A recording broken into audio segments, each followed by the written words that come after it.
Tu as peut-être déjà rencontré quelqu'un avec qui tu as parlé beaucoup plus que prévu. Quelqu'un qui semblait simplement écouter, et pourtant, tu t'es surpris à raconter des choses très personnelles, comme si cette personne savait exactement comment te faire parler. Les personnes qui savent faire parler les autres ne donnent pas forcément l'impression de manipuler. Au contraire, elles créent souvent un sentiment de sécurité, une impression de calme, comme si tu pouvais parler librement. Souvent, elles parlent moins qu'elles n'écoutent. Et ce silence a un effet puissant, parce que lorsqu'une personne se sent réellement écoutée, elle continue naturellement à parler. Ces personnes donnent aussi beaucoup d'attention aux détails, le ton de voix, les hésitations, les émotions cachées. Elles observent plus qu'on ne le pense. Elles ne posent pas forcément beaucoup de questions, mais elles posent les bonnes, des questions ouvertes, des questions qui donnent envie de continuer. Le silence est aussi une technique très puissante. Quand quelqu'un parle et que le silence reste quelques secondes, le cerveau ressent souvent le besoin de continuer. Alors la personne ajoute des détails.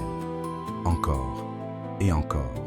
Les êtres humains aiment se sentir compris, écoutés, acceptés. Et quand quelqu'un nous donne cette sensation, nous parlons naturellement davantage. Certaines personnes utilisent aussi inconsciemment l'effet miroir.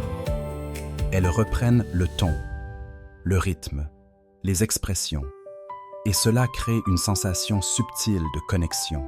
Les conversations deviennent plus profondes quand les émotions apparaissent. Alors les personnes qui savent faire parler les autres parlent souvent davantage des ressentis que des faits. Le jugement ferme les conversations, mais l'absence de jugement les ouvre immédiatement. Quand une personne sent qu'elle ne sera pas critiquée, elle baisse naturellement ses défenses. Les gens parlent aussi davantage quand ils sentent que ce qu'ils disent a de l'importance.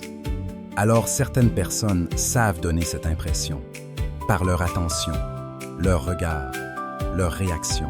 Et souvent, les meilleurs communicants ne cherchent pas seulement des informations, ils sont sincèrement curieux des autres.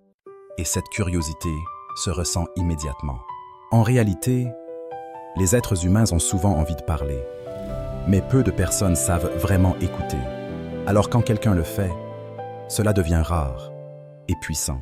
Faire parler les autres, ce n'est pas forcément manipuler.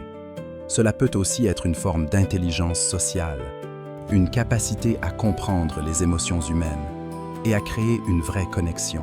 Et peut-être que les personnes qui savent le mieux faire parler les autres ne sont pas celles qui parlent le plus, mais celles qui savent créer un espace où les autres se sentent enfin écoutés.